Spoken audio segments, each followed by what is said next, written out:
Welcome to chef's mom kitchen. ना gas जलाने की ज़रूरत पड़ेगी और ना ही मावा या खोया बाजार से लाने की टेंशन। आज हम बनाएंगे मखाने से बहुत ही टेस्टी और इंस्टेंट बर्फी जो बनेगी बिना गैस जलाए और बिना मावे के। ये मखाने से थोड़े से काजू, अगर आप डालना चाहें तो डेसिकेटेड कोकोनट और मिल्क पाउडर से ये बनती है। और ये बर्फी टेस्ट में इतनी डिलीशियस है कि एक बार तो ट्राई करना इसे ज़रूर बनता है। और मैं इस बर्फी को ना आज बिना चीनी के बना रही हूँ। मैंने इसमें स्टीविया डाला है और लेकिन मैं आपको चीनी का इसमें एग्जैक्ट रेशो बताऊंगी, आप वो डालकर इसे बना सकते हैं। तो चलिए बनाना शुरू करते हैं ये इंस्टेंट मखाना बर्फी।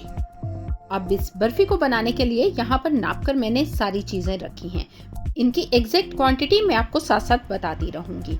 ये मखाने ले लिए हैं 1 कप। देखिए 1 कप से थोड़े कम हैं और ये रोस्टेड मखाने हैं क्योंकि मैं जब भी घर में मखाने लाकर रखती हूँ तो उन्हें रोस्ट करके रखती हूँ। तो ये मखाने ले लिए हैं मैंने और थोड़े से मैंने काजू के दाने लिए हैं, मिल्क पाउडर है और यहाँ डेसिकेटेड कोकोनट है।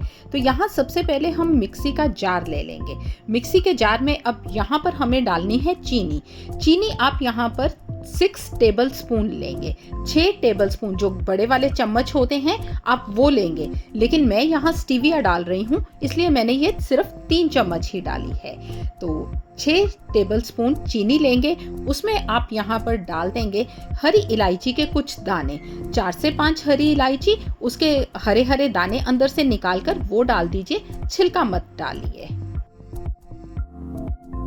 और अब इस चीनी को कर लीजिए ग्राइंड, बिल्कुल फाइन पीस कर आप इसे तैयार कर लीजिए, इसमें दाना नहीं रहना चाहिए। तो इसे आप एक बाउल में निकाल लीजिए। इसे बाउल में निकाल लेने के बाद यहाँ अब ले लेंगे मखाने। मखाने जो मैंने 1 कप से थोड़े से कम लिए हैं और देखिए इसमें बहुत थोड़े से कम हैं, तो उस जितने कम हैं उतने मैं इसमें काजू डाल रही हूँ। ये टोटली ऑप्शनल है, अगर आप डालना चाहें काजू तो डालिए, नहीं तो काजू को आप स्किप कर सकते हैं, आप पूरे मखाने ले सकते हैं। 1 कप यहाँ हमें मखाने लेने हैं और इन मखानों को भी हमें यहाँ फाइन ग्राइंड कर लेना है, इसमें दाना बिल्कुल नहीं रहना चाहिए। अब इन मखानों को भी मैंने बहुत फाइन पीस लिया है, इसमें कोई भी दाना बिल्कुल नहीं है। तो यहाँ इसे भी चीनी वाले बाउल में ही हम ट्रांसफ़र कर देंगे। अब यहाँ पर ले लेंगे हम डेसिकेटेड कोकोनट, ये मैंने 1/4 कप लिया है, इसे भी हम पीस कर इसी बाउल में निकाल लेंगे। अब यहाँ ले लेंगे मिल्क पाउडर। ये मिल्क पाउडर मैंने नाप कर 6 टेबल स्पून लिए हैं। जिस चम्मच से हमने चीनी नापी थी उसी चम्मच से नाप कर ये 6 चम्मच सूखे दूध का जो होता है मिल्क पाउडर वो लिए हैं और वो इसमें डाल दीजिए। अब पहले तो इन सब चीज़ों को हम मिला लेंगे। अब जब ये सब चीज़ें मिल जाएं तो दूध डालकर हमें इसका एक डो बनाना है। और दूध आप डायरेक्ट ऐसे नहीं डालेंगे, आप उसी चम्मच से डालेंगे जिस चम्मच से हमने चीनी या फिर मिल्क पाउडर नापा था, और थोड़ा थोड़ा करके डालेंगे, 1-1 स्पून करके इसमें दूध का डालिए। अब मैंने 1 चम्मच डाला है और इसे हम हाथ से मिलाएंगे। अब इसे स्पून से नहीं मिलाएंगे ताकि ये अच्छे से बाइंड हो जाए, इसे हाथ से अच्छे से मिलाइए।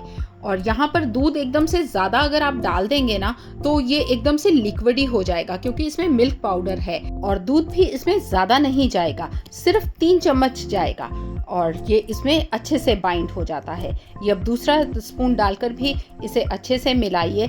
दूध की क्वांटिटी ना यहाँ थोड़ी सी ऊपर नीचे हो सकती है, मेरे को यहाँ 3 टेबल स्पून लगे हैं दूध के, हो सकता है आपको 2.5 ही लगे या 3 से थोड़ा सा ज़्यादा लगे, लेकिन इससे ज़्यादा नहीं लगेगा, इसलिए दूध थोड़ा थोड़ा करके मिलाइए और इसे बाइंड कर लीजिए। और यहाँ जब आप इसे मिलाएंगे ना तो ये हाथों को बहुत ज़्यादा स्टिक करेगा, एकदम से चिपचिपा हो जाएगा। आप डरिए मत, लेकिन इसे डालकर ऐसे मिक्स कर लीजिए। पहले दूध डालकर इसका जो जितना सूखा मटेरियल है वो सारा बाइंड हो जाए, फिर हम इसमें थोड़ा सा घी डालेंगे। अब यहाँ पर देखिए ये बाइंड होना स्टार्ट हो गया है, तो इसमें मैं 1 चम्मच, ये छोटा स्पून है, 1 चम्मच भरकर इसमें घी डाल रही हूँ और ये देसी घी है। और ये डालने से ना ये जो हाथों को चिपक रहा है ये चिपकना बंद हो जाएगा। अब यहाँ इसे आप डालकर अच्छे से यहाँ इसका फाइन एक डो बना लीजिए। ये बहुत अच्छे से डो की फॉर्म में आ जाएगा। देखिए एकदम सॉफ्ट है और अच्छे से इसका डो बनेगा। अब इसे मैंने अच्छे से नीट कर लिया है। देखिए ये बहुत अच्छे से बाइंड भी हो गया है और अब ये हाथों को भी स्टिक नहीं कर रहा है। और अगर आपके हाथों को थोड़ा ये स्टिक कर रहा है तो यहाँ आप घी थोड़ा सा और डाल सकते हैं। और देखिए ये कितने अच्छे से एकदम फाइन डो इसका बनकर तैयार हुआ है। यहाँ आधा कप मैंने दूध लिया था जिसमें 3 टेबलस्पून इसमें दूध गया है और देखिए बाकी ये सारा दूध वैसे ही है।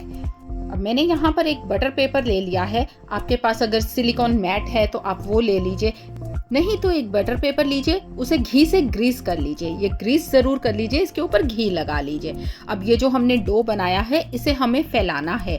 अब आप यहाँ पर इसे हाथ से अच्छे से फैला दीजिए। देखिए ये सॉफ्ट है, अगर आप इसे ऐसे टैप करेंगे तो ये बहुत अच्छे से फैल जाएगा। और इसे एक एग्जैक्ट शेप दे दीजिए, रेक्टेंगल शेप दे दीजिए या इसे स्क्वायर बना लीजिए। और जितना पतला आपको करना है आप इसे उतना पतला कर सकते हैं। जैसे काजू कतली काफ़ी पतली होती है, आप उसे वैसा भी बना सकते हैं। अगर आप थोड़ा मोटा रखना चाहें तो आप इसे मोटा भी रख सकते हैं।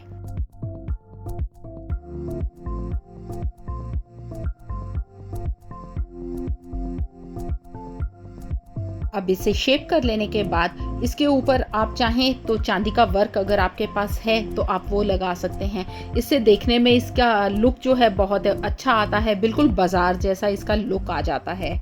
अगर आपके पास हो तो आप इसे लगा दीजिए चांदी के वर्क को, नहीं तो बिना उसके भी टेस्ट में कोई फर्क नहीं आएगा, बहुत अच्छी ये बनेगी। अब इसके पीस काटने के लिए ना यहाँ मैंने स्केल ले लिया है ताकि इसके सारे पीस इक्वली कट हों और बहुत अच्छे से फाइन इनकी कटिंग हो। तो यहाँ स्केल को मैंने पहले अच्छे से वॉश कर लिया है। आपके पास बच्चों का घर में स्केल होता ही है तो आप वो ले लीजिए और उससे इसे एग्जैक्ट रखकर स्क्वायर पीसेस काटने हैं या आपको इसके डायमंड शेप पीसेस काटने हैं, आप इसे वैसे कट कर सकते हैं। अभी ये एकदम फ्रेश है इसलिए मैं चाकू के ऊपर ना थोड़ा सा घी को ग्रीस कर लिया है ताकि काटते टाइम इसके ऊपर ये चिपके नहीं। तो ऐसे मैं इससे ना पीसेस काट लूंगी।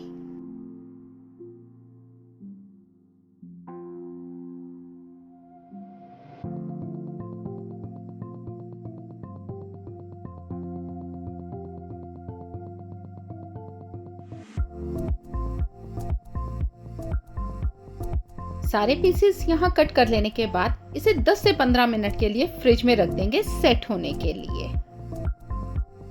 15 मिनट बाद इसे मैंने फ्रिज से निकाल लिया है। अब आप यहाँ देखिए ये कितने अच्छे से सेट हो गई है और देखिए ये बहुत इजीली इस पेपर से भी निकल आएगी, कोई चिपचिपी नहीं बनी है, बिल्कुल चिपचिपी नहीं है। और बहुत अच्छे इसके फाइन पीसेस यहाँ देखिए ये बहुत अच्छे कट कर तैयार हुए हैं और आपको देखने में लग रहा है ना ये बिल्कुल काजू कतली जैसे होती है, ये वैसी बर्फ़ी बनकर तैयार हुई है और टेस्ट में तो इतनी अच्छी है कि क्या कहें। अब यहाँ देखिए ये बहुत ही अच्छी सॉफ्ट है। अगर इसे मैं आपको यहाँ मसल के भी थोड़ा सा दिखाऊं तो देखिए अब ये बिल्कुल चिपचिपी नहीं है और बहुत अच्छी सॉफ्ट और एकदम से मुलायम बर्फी ये बनकर तैयार हुई है। आप इसे त्योहार पर बना सकते हैं या किसी ओकेजन पर बना सकते हैं या घर में मेहमान आए हैं तो उनके लिए आप इसे बना सकते हैं। आप कैसे भी इस बर्फ़ी को बना सकते हैं, बहुत आसान है और इंग्रेडिएंट्स भी ऐसे हैं कि हमें घर पर इजीली मिल जाते हैं। तो लीजिए हमारी बिना गैस बिना मावा वाली मखाने की बर्फ़ी बिल्कुल बनकर तैयार है। देखने में ये जितनी सुंदर है ना, खाने में उतनी ही डिलीशियस है।